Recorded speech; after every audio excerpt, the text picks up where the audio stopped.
Hey guys, welcome back to the channel. In this tech tutorial video, we're going to break down for you how you can disable or turn off the AI website designing features and tools on the Webflow website builder.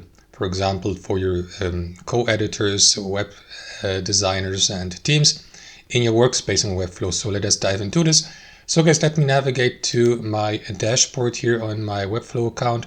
And first you will need to select the given workspace here to change the settings for it. To do that, click into the drop-down menu and choose the given workspace. You may also navigate to manage workspaces and select it from there.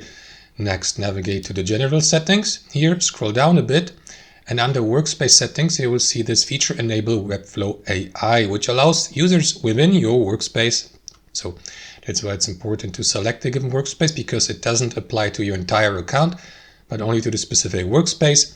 Your users and co-editors here in that workspace will be given access to various Webflow AI features. If you'd like to disable these, turn it off here. And as you can see, these have been disabled for your entire workspace, guys. And that's how it works. Thanks for watching. Hope you enjoyed it, got some value from it, and we'll catch you later.